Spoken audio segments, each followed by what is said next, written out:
Before the flood, before the fire, before the trembling of nations, there was always a whisper, a soft, divine warning that brushed through hearts before judgment thundered across the earth. God never strikes without speaking first.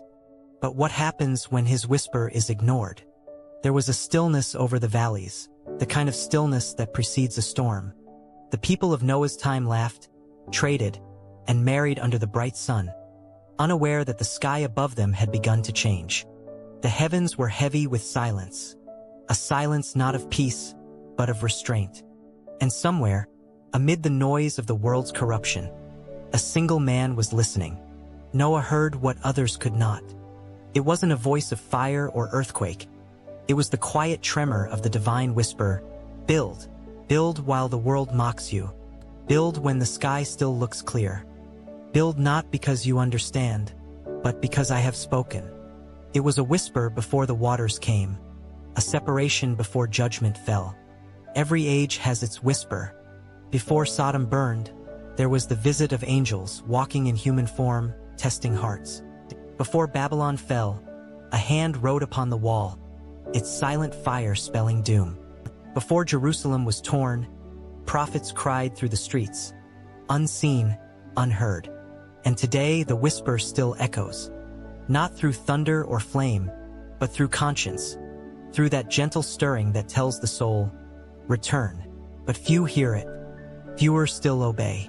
In Noah's world, men had blurred the line between holy and unholy. Giants of pride walked the earth.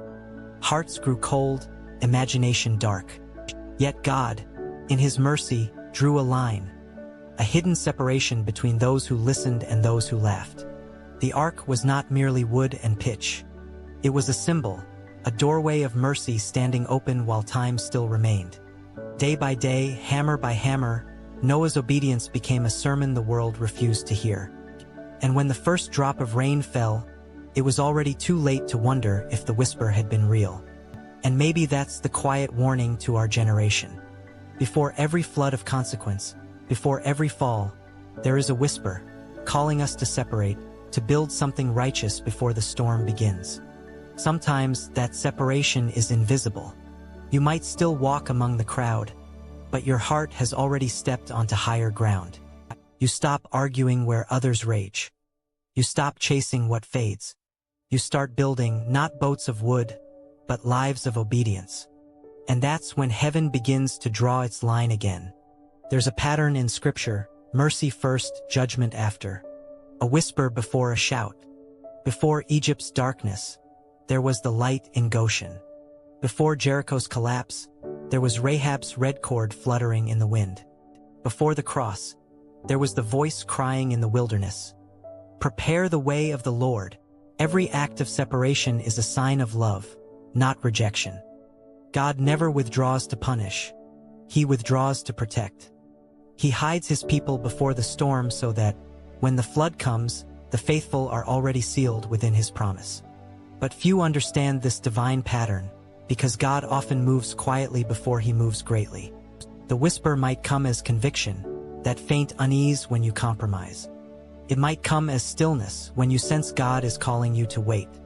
It might come through pain when something collapses so he can rebuild. And if we listen closely enough, we realize that judgment isn't God's anger breaking loose. It's his mercy being refused for too long. Before the flood, he gave time. Before the fire, he sent messengers. Before the fall, he gave a whisper.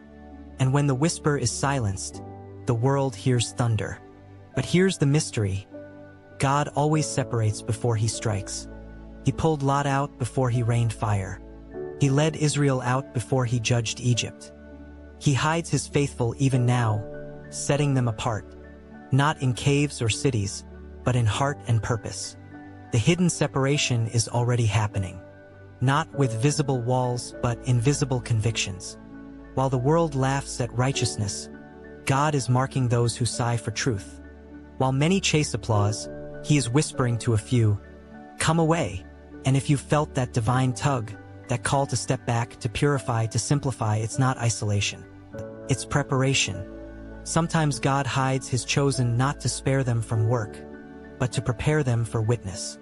Noah's Ark was a place of isolation, but also of instruction.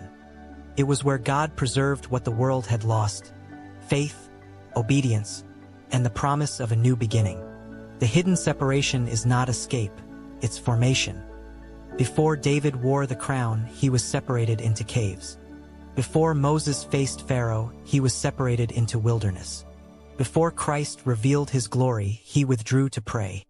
God always calls before he commissions. He whispers before he reveals. And as judgment begins, not always in floods or fire, but in the collapse of false security, those who listened will stand, not in fear but in peace. Because the whisper that warned them has now become the voice that guides them. The world may call it strange, outdated, or fanatical. But Noah's obedience looked foolish until the rain came.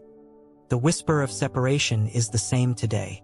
It says, "Be holy, be awake, be ready, for when the storm begins, the time for building ends."